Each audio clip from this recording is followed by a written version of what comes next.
Israel में Netanyahu के बुरे दिन क्या शुरू हो गए हैं, ये सवाल उठ रहा है क्योंकि 24 घंटे के अंदर अंदर 3 बड़े झटके उन्हें लगे हैं।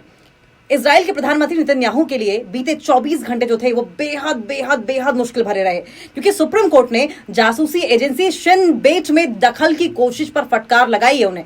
ब्रिटेन से लेकर फ्रांस और इटली ने भी गाजा में गोलीबारी को लेकर नाराजगी जताई है और इन घटनाओं ने नेतन्याहू की अंतर्राष्ट्रीय जो साख है, अंतर्राष्ट्रीय साख मतलब इंटरनेशनल लेवल पर जो उनकी पकड़ है, उनकी छवि है, उनकी इमेज है, उसको झटका दिया है। अब देखिए, उनकी सैन्य कार्रवाइयों पर भी सवाल खड़े किए हैं। जिस तरीके से वो गाजा में सैन्य कार्रवाई कर रहे हैं उस पर भी क्वेश्चन मार्क लगा है। इजराइल के प्रधानमंत्री बेंजामिन नेतन्याहू के लिए बीते 24 घंटे किसी बुरे सपने से कम नहीं रहे। एक के बाद एक 3 बड़ी घटनाएं ऐसी हुई जिन्होंने उनकी अंतर्राष्ट्रीय साख से लेकर देश की राजनीति, कंट्री की पॉलिटिक्स तक को हिला कर रख दिया है। सुप्रीम कोर्ट ने उन्हें करारा झटका दिया एक तरफ, दूसरी तरफ ब्रिटेन ने फ्री ट्रेड को रोक दिया और तीसरी तरफ फ्रांस इटली ने खुलेआम इजराइल को डांट लगाई। देखिए, इन 3 झटकों ने ये बात तो साफ कर दी है कि नेतन्याहू की राजनीति, जिद और सैन्य कार्रवाइयों ने देश और दुनिया दोनों जगहों से भरोसा खोना शुरू कर दिया है। तो चलिए आइए करके समझते हैं। आइए समझते हैं कि आखिर इन 24 घंटों में नेतन्याहू की सियासत पर कैसे बिजली गिरी और क्यों झटका लगा है उन्हें। जासूसी एजेंसी ने दखल की कोशिश पर सुप्रीम कोर्ट ने फटकार लगाई।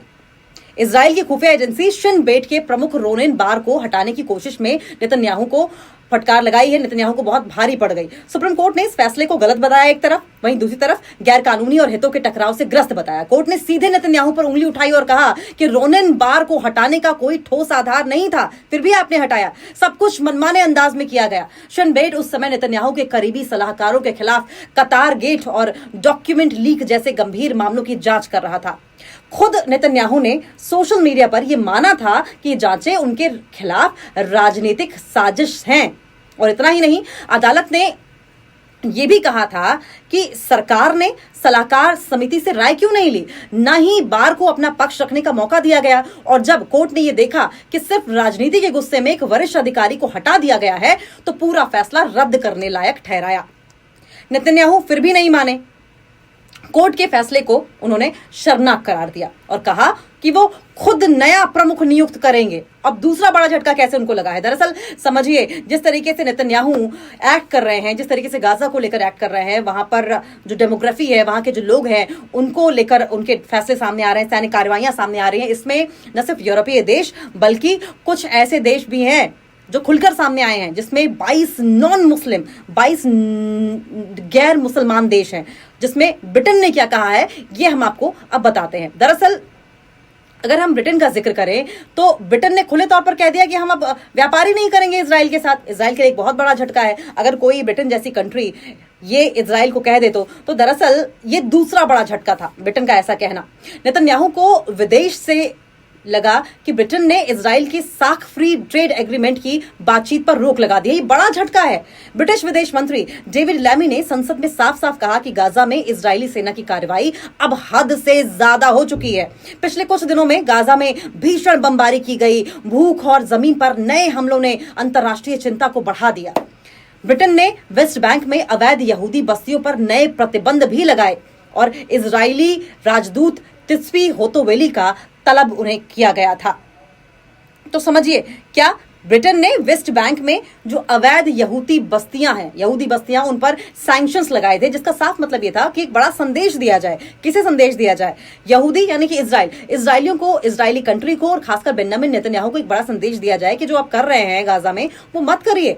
वो इंटरनेशनल लेवल पर एक चिंता का विषय बनता चला जा रहा है। और यही वजह थी कि ब्रिटेन ने वेस्ट बैंक में अवैध यहूदी बस्तियों पर नए सैंक्शंस लगाए और इजरायली राजदूत तिस्वी होतोवेली को तलब भी किया और तलब करके उनसे पूछा कि आखिर ऐसा क्यों किया जा रहा है, इसके पीछे की वजह बताइए। देखिए, 2 चीजें बहुत इंपॉर्टेंट है। एक तरफ यहूदियों पर कार्रवाई करना, दूसरा ये साफ किया गया ब्रिटेन की ओर से कि इजराइल के साख फ्री ट्रेड एग्रीमेंट पर बातचीत पर रोक लगा दी उन्होंने। एक बड़ा मैसेज ब्रिटेन की ओर से देने की कोशिश जरूर की गई थी। डेविड लैमी जो कि ब्रिटिश के विदेश मंत्री हैं, उन्होंने कहा है कि गाजा में इजरायली सेना की कार्रवाई हद से ज्यादा हो चुकी है, यानी कि वार्निंग पहले ही दी गई थी।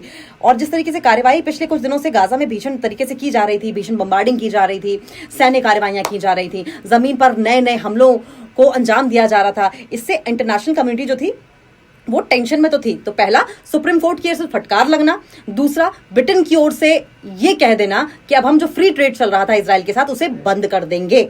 ये दो बड़े झटके इजराइल को लगते हुए दिखाई दे रहे हैं। लेकिन तीसरा बड़ा झटका भी है, क्योंकि अब सिर्फ ब्रिटेन नहीं है, अब फ्रांस और इटली भी इजराइल के खिलाफ खड़े होते दिखाई दे रहे हैं। इजराइल के खिलाफ उन्होंने, या फिर कह दीजिए कि इजराइल की जो कार्रवाई है गाजा में, उसके लिए एक बयान जारी किया है। दरअसल फ्रांस और इटली ने इजराइल को फटकार लगाई है, कहा है कि यह जो हरकत है वो बर्दाश्त नहीं की जाएगी।